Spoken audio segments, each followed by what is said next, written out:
Hello दोस्तों, स्वागत है आपका मेरे चैनल हाउस ऑफ अल्फा में।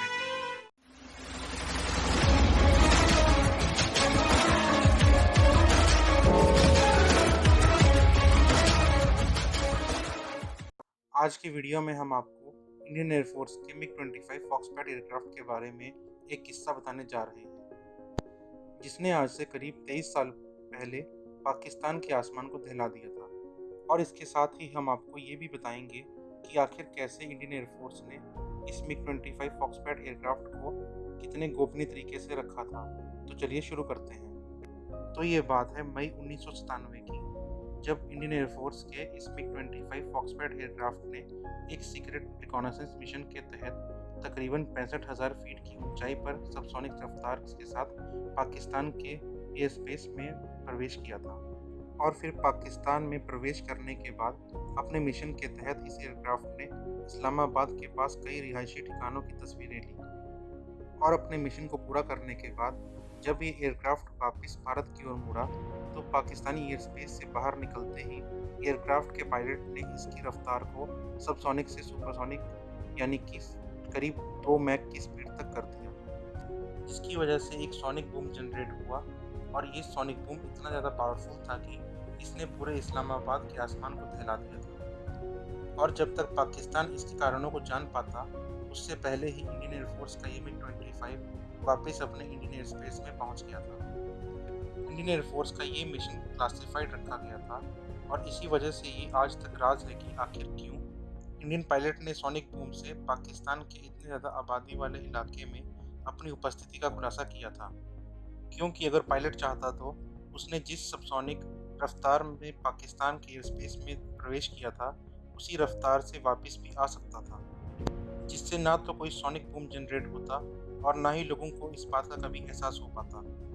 लेकिन कुछ स्पाइस फ्लाइट जैसी वेबसाइट्स ने अनुमान लगाया था कि MiG-25 के पायलट के इस फैसले के पीछे का कारण ये था कि इंडियन पायलट पाकिस्तान की एयरफोर्स को ये बताना चाहता था कि वो इंडियन एयरफोर्स की तुलना में बहुत ही कमज़ोर है। हालांकि इसके बाद पाकिस्तान के F-16 पायलट्स ने इसका पता लगाने के लिए उड़ान भरी, लेकिन जब तक पाकिस्तान के F-16 इंडियन फाइटर का पता लगा पाते, तब तक भारत का MiG-25 वापस अपने देश पहुंच गया था। हालांकि भारत सरकार ने पूरी तरीके से इस बात से इनकार कर दिया कि उन्होंने इस तरह के किसी मिशन को अंजाम दिया था। लेकिन पाकिस्तान के विदेश मंत्री को पूरा भरोसा था कि इंडियन एयरफोर्स के MiG-25 फॉक्सट्रॉट एयरक्राफ्ट ने इस्लामाबाद के पास कई रिहायशी ठिकानों की तस्वीरें खींची। तो चलिए ये जान लेते हैं कि आखिर कैसे इंडियन एयरफोर्स के MiG-25 फॉक्सट्रॉट एयरक्राफ्ट को इतने गोपनीय तरीके से रखा गया था कि इसके बारे में किसी को भी नहीं पता था। तो MiG-25 फॉक्सट्रॉट एयरक्राफ्ट को इंडियन एयरफोर्स की सर्विस में 1981 में शामिल किया गया था, और इसे बरेली में स्थित इंडियन एयरफोर्स के त्रिशूल एयरबेस के ट्राइसोनिक स्क्वाड्रन में शामिल किया गया था। इस ट्राइसोनिक स्क्वाड्रन में टोटल 8 MiG-25 फॉक्सट्रॉट एयरक्राफ्ट थे, और इस एयरक्राफ्ट को उड़ाने की जिम्मेदारी हर किसी पायलट को नहीं सौंपी जाती थी। इस एयरक्राफ्ट के लिए उन्हीं पायलट्स को चुना जाता था जिन्हें काफ़ी ज़्यादा एक्सपीरियंस था प्राप्त था, और जो बेस्ट आउट ऑफ बेस्ट थे। और आप यकीन नहीं करेंगे कि ये एयरक्राफ्ट इतना ज़्यादा गोपनीय था कि इसके बारे में अधिकतर सर्विसिंग ऑफिसर्स को भी नहीं पता था। और इस एयरक्राफ्ट की गोपनीयता को बनाए रखने के लिए इस एयरक्राफ्ट को बरेली एयरबेस तक डिसमेंटल कंडीशन में लाया गया था, यानी इसे एयरबेस में स्थापित करने के बाद असेंबल किया गया था।